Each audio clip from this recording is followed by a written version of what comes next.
everything was quite messy. It was really dusty, so you couldn't go there with polished shoes and walk out and still have polished shoes at that time. And it was a food production company, so it was really, really dusty. The newest machine was 50 years old. Most other machines were much older than that. But not only the machines were old, but also the maintenance people, so the contractors. One was 73 and the other one was 85. These two guys, I asked them, so what is your succession plan? The 85-year-old told me, no worries. And I said, yeah, but what does it mean, no worries? He said, no worries.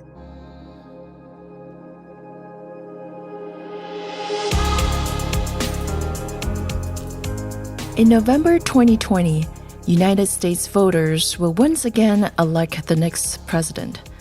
Now, I have a question for our listeners from all over the world. Can you think of one product that all 45 US presidents might have consumed? Any guesses? Well, you'll find out one possible answer very soon.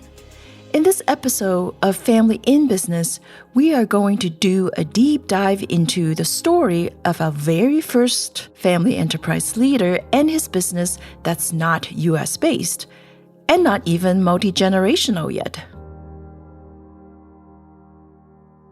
My name is Esther Choi, the executive producer and your host of the John L. Ward Center for Family Enterprises' own podcast series, Family in Business, a podcast that features stories of leaders, their families, and the family enterprises they transformed. Today, we have the opportunity to hear the unlikely and fascinating journey that Andreas Kuster has taken on from donning suits to donning aprons and leading this 267-year-old company that his biological ancestors did not begin. But first, let's find out, who is Andreas? So my name is Andreas Kuster.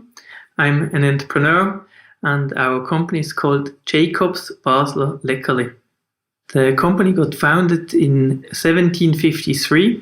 It's a cookie manufacturer. As a matter of fact, it's the oldest cookie manufacturer of Switzerland and the third oldest in Europe. The company was one of the pioneers at the time when cookie production came up. It was not the first one, but part of this first group, but the only one which survived. If you put that into the historic context, this was before the US Revolution took place, or in other words, each of the 45 US presidents could or might even have eaten our cookies. They might have. That's a very compelling idea. And although we won't be able to prove that, it is beside the point. Because through Andreas' family enterprise story, we get to explore three important and very relevant concepts to family in business today. Number one, passing on the entrepreneurial gene. Number two, selling off is not necessarily a sign of failure. Number three, what playing the long game requires. First, let's hear more of Andreas' story.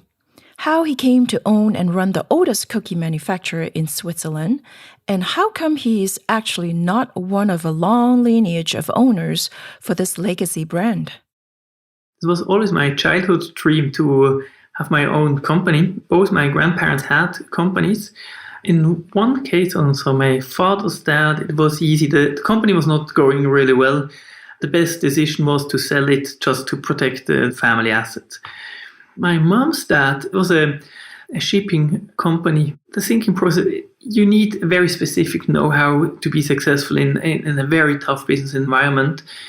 My grandfather's two sons, nor my mom, none of them wanted to take over this company. Both companies got sold before I had an opportunity to have a word in, and that was probably good so. Even though Andreas couldn't and didn't have a chance to inherit one of the businesses his grandparents started, at least he got to inherit their entrepreneurial gene. What's entrepreneurial gene? I'll ask the executive director of the John L. Ward Center for Family Enterprises, Professor Jennifer Pendergast, to elaborate exactly what it is. I think of it this way. If you grew up in a household where you got used to the security and the idea of what creates safety and financial security for a family is a routine check coming from some large entity that provides insurance and all these other supporting mechanisms, then that's the framework you view the world. And I think entrepreneurs have a very different framework, right? They rely on themselves to generate income. And that's from the beginning, right? This is different once a business becomes established, but that initial person takes a risk and goes out and bets on themselves and builds something. And that to me is the entrepreneurial gene. And, a lot of kids from an early age are sent the message, you should do something that will ensure financial security. You should do something that will minimize risk versus you should go out and you should build something. I kind of heard these tones in the conversation with him, right? Is that I always thought I would own something. I always thought I would build something. That's not something you hear from everyone as a young person, right? Somewhere that idea came that I always thought I would do this. About 6 years ago, my wife Charlotte and we moved back to Basel, where both were born and raised. That's Basel, Switzerland, where the company is headquartered in. And then I told her, now I will start to realize my childhood dream and I will look for a company which we could possibly develop together. At that point, I had an incredible cool position at Swiss Re, that's a leading reinsurance company. It was a pretty big change when I started looking, and then about 3.5 years ago, we took it over, and since then we are developing it. By it, of course, Andreas is referring to Jakob's Basler Leckerly, the oldest cookie manufacturer in Switzerland. With such a long and unique history, I imagine it had to have a lot of interested buyers. So how did Andreas become the ultimate winning bidder? To be quite honest, this company was completely run down by the time we found it, and we did not even know exactly the history of it and everything. We had some bits and pieces, we had some fragments, and we knew that the owner, we had the impression that the owner is older. He was in a final stage with 3 other interested parties. So one was a member of a very, very fortunate family in Switzerland who planned to acquire this company probably as kind of a hobby for his wife. Another one had a food production company and just wanted to get access to this brand, and they have incredible distribution channels. They could have made a beautiful company out of it as well. And the third one was more had a background like I had. He was in the IT industry, linked to food, but he really wanted to go back to basics and was looking something similar I wanted to develop. And then one day, it was on March 5, 2016, Charlotte told me, now just call her. She cannot more than hang up the phone, and but you might be sad if it gets sold before you called. And so I picked the phone and I called the owner and I told him, I hope that I'm not too aggressive, but I would like to ask you if you are interested in selling. And this was after about 2 years of looking for companies and contacting many people and so on. And then this lady says, yes, why are you calling? And then I got so nervous. I have expected all kind of bad words, but I didn't expect just a straight yes. So we were on the phone for about half an hour. We fixed an appointment, and I think that was the key moment then, this first appointment. I asked Charlotte to join this first meeting because, as I said just before, I had really a cool position at Swiss Re. I earned a lot of money. I had a lot of fun. It was really cool.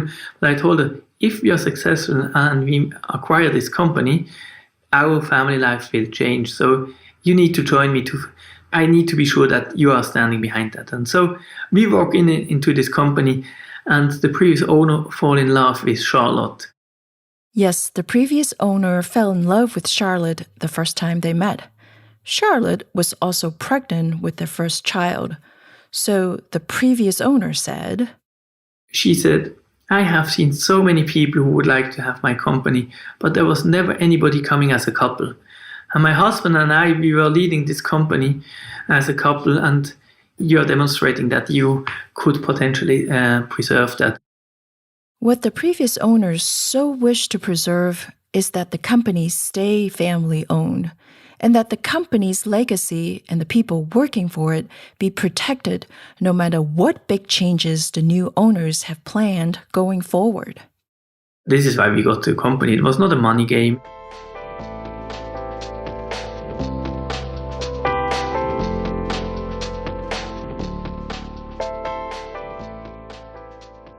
Looking back, Andreas has really benefited from not having a say in his grandparents' decision to sell off their companies.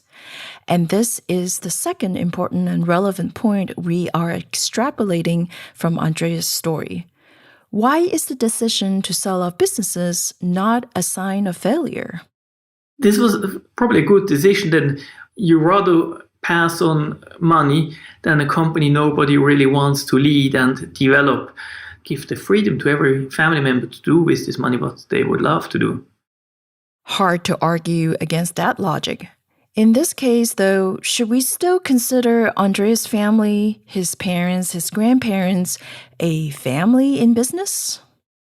I think sometimes you see families which are for generation governmental officials or army officers or factory workers or whatever. But there are also families which are for generation entrepreneurs who come out with new ideas for generations. Sometimes it skips a generation. For example, my father, he wasn't an entrepreneur, he was a lawyer. Difference between a lawyer and an entrepreneur. A lawyer sees risks and an entrepreneur sees opportunities.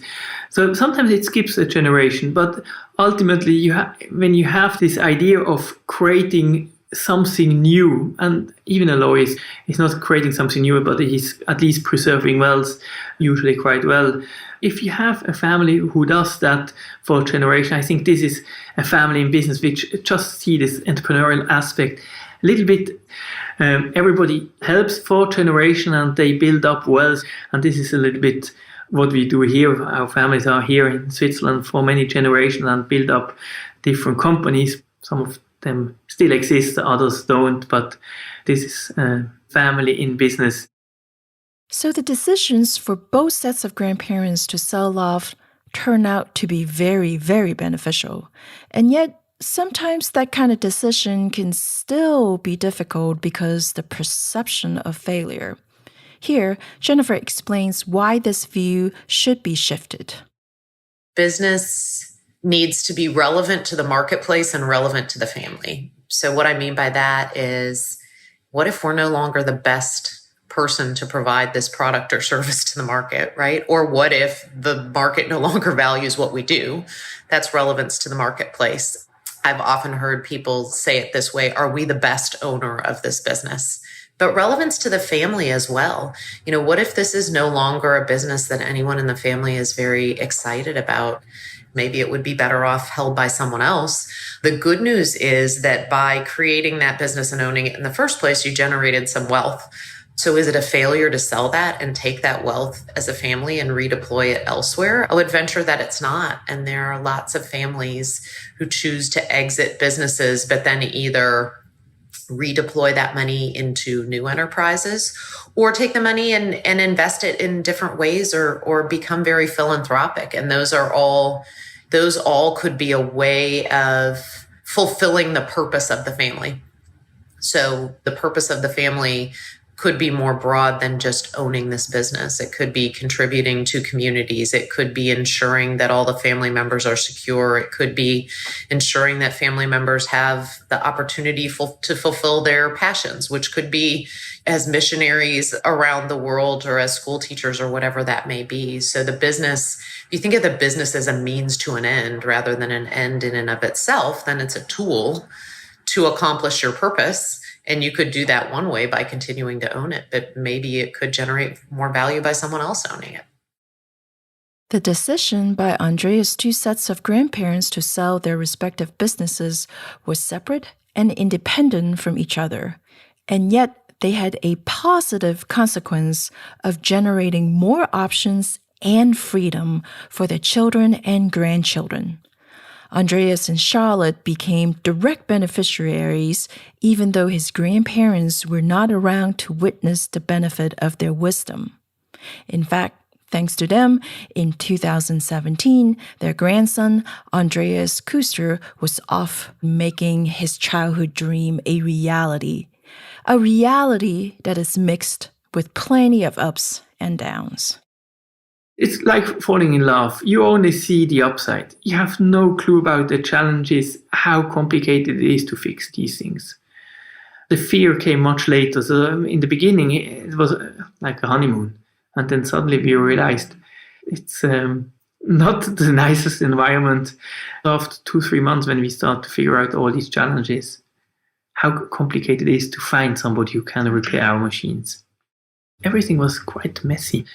It was really dusty, so you couldn't go there with polished shoes and walk out and still have polished shoes at that time. And it was a food production company, so it was really, really dusty. The newest machine was 50 years old. Most other machines were much older than that. But not only the machines were old, but also the maintenance people, so the contractors. One was 73 and the other one was 85. These two guys, I asked them, so what is your succession plan? The 85-year-old told me, no worries. And I said, yeah, but what does it mean, no worries? He said, no worries. It's difficult to recall exactly the sleepless nights, but what we lost about 10% of revenue in the first 10 months compared to the previous owner. And we were thinking that we are improving really big time. On one hand, so we were losing revenue, and on the other hand, our investment costs were just much higher than expected.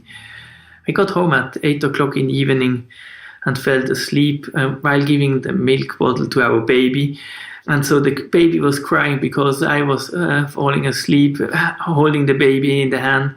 My wife was mad that I wasn't giving the milk, and she had a tough day as well. And then I woke up at 1 o'clock in the morning thinking about all these challenges, how we can possibly fix this company. So it was a pretty tough time during the first 10 months. And then suddenly growth kicked in. We were completely surprised by the Christmas business. So the first 10 months we lost revenues, and then we finished the whole year with 25% ahead of the previous owner. So we basically in 2 months we had an incredible season. So I had sleepless nights because we didn't know how to satisfy demand. So it was a new challenge, extreme from an emotional perspective, from not knowing to whom I could possibly sell to how can I possibly deliver. And so today it's a completely changed company. We have a lot of safety in the features, and the machines are really maintained, and it looks different, it feels different. But that was really challenging in the beginning. So first year we had, despite the great Christmas and the good revenue increase, we still had considerable loss. Second year we broke even, and then the third year was a really good year. That was 2019. So we put some money into the bank. Unfortunately, like everybody, we got surprised by COVID-19.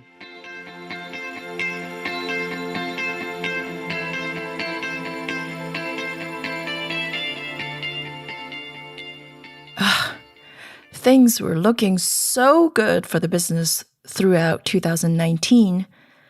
Then COVID-19 hit.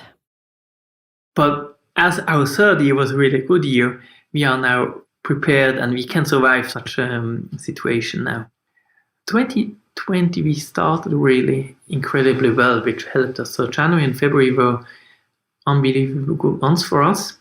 And then suddenly, in the beginning of March, all clients started cancelling orders, from a big book of orders to just really literally zero. This was really tough because all our major distributors, several of them were even closed, and no events took place where they needed required giveaways. So we reduced production. First, we built up stock. In February, I said, there is something coming. Let's build up stock because you can keep our cookie easily for about 4 or 5 months. So let's build up the stock in case somebody falls sick, that we have enough in our stock. But then demand broke away. So we had this huge stock and we didn't know how to sell it. Up and down, up and down. In some ways, Andreas' story is a fairly typical entrepreneurial story. But in another way, the essence of his story is really about being born into a family in business that has positioned him to set the right mindset so he can play the long game. And that's the third important and relevant concept to family in business today. Yes, the global pandemic has put an unfortunate brake on his business growth trajectory, but Andreas maintains a long-term view. One thing we did well at that point is we followed Professor Rebello's advice. That's Sergio Rebello, professor of international finance at the Kellogg School of Management, where Andreas received his executive MBA. Some of them called that when the cookies were ready to be shipped, a special packaging, and they canceled the order. And we told all of them, no worries, you can cancel your order. There are no fees, we will charge you. We were just really, really nice. This strategy, I think, paid out big time. Because there was, for example, this one client, he ordered 100 big boxes. We were just about to ship it, and he calls in and said, may I still cancel, or could you ship it to a different place, and I will figure out to whom I could donate.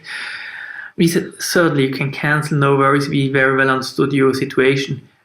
I had no clue how we will figure out our situation, but so I can certainly understand your situation. But I knew that this particular client, they usually order about 1,000 boxes for Christmas, and we were never asked to pitch for that order. So I told him, we would like to pitch for Christmas. I said, that's not in my hands, but I will certainly put a good word in. By now, we won the Christmas pitch. And these are not 1,000 boxes, but 1,400 boxes. So we cancelled for complimentary 100 boxes and now get 1,400 boxes. So this strategy really pays out. If people are troubled, just be nice with them, and it pays out in the long term. If you go back in history, our country was occupied by Napoleon. We had all kinds of sickness, including the Spanish flu and cholera before that. Swiss history in the past few centuries was filled with foreign occupations, civil wars, and economic depressions. For example, in 1798, 45 years after the company was officially founded, France invaded Switzerland and occupied the city of Bern, which is just about 60 miles south of where the cookie manufacturer is located. According to Encyclopedia Britannica, the French treated Switzerland as a vassal state, plundering it and making it a battlefield in their conflicts with the Russian and Austrian enemies. And in 1830s and 1840s, Swiss people have to contend with civil wars fueled by religious conflicts. And then in 1870s, economic depressions. And then, of course, in the first half of the 1900s, we had a global depression and 2 world wars, and the list goes on all the way till the present day, 2020. If the company that you own and run has lasted 267 years, it has seen quite a few crises, even if you haven't personally done so.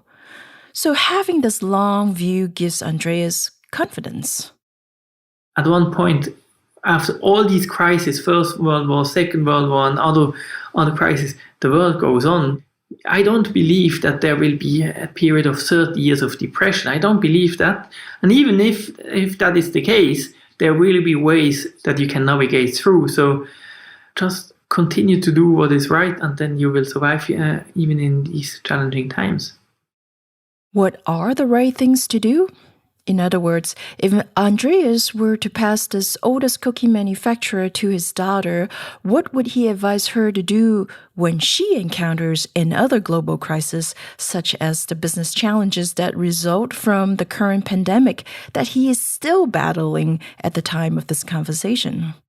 If you believe in the company, if you believe into the market, that you have a good product and that you have a stable environment, just continue and make sure that you have some money in the bank that you can invest, but just continue.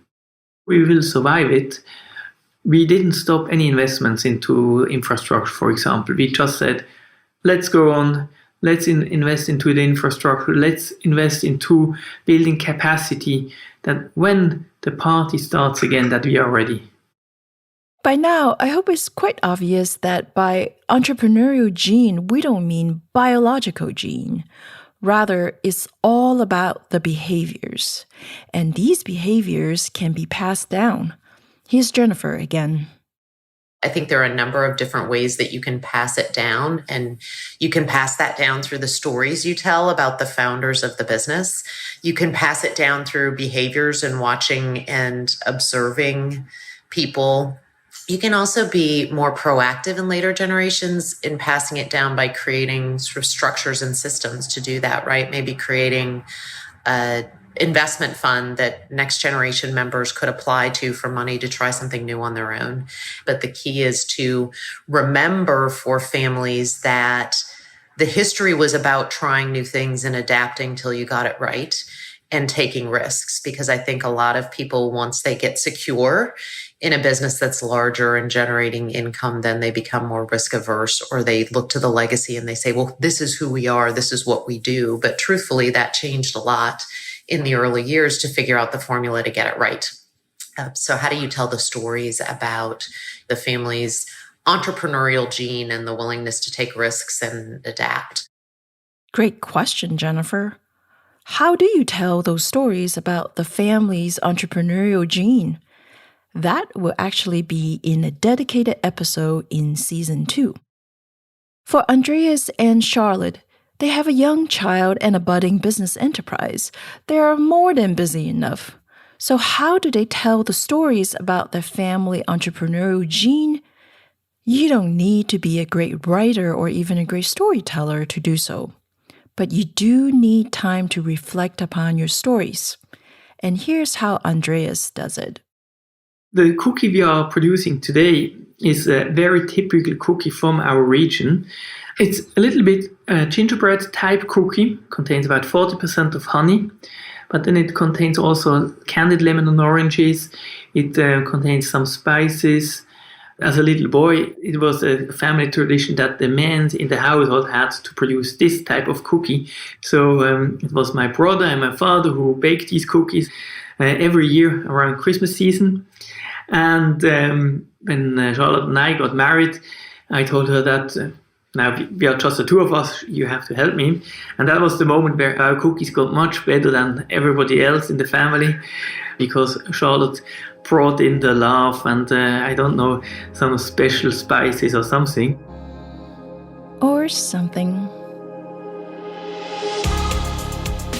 This something, as you've heard through Andreas' story, are his grandparents' wise decision to sell off, pass on the capital as well as entrepreneurial gene to their descendants, and together with his wife Charlotte taking risk, believing in the market and products, and maintaining long-term view of the business and its future.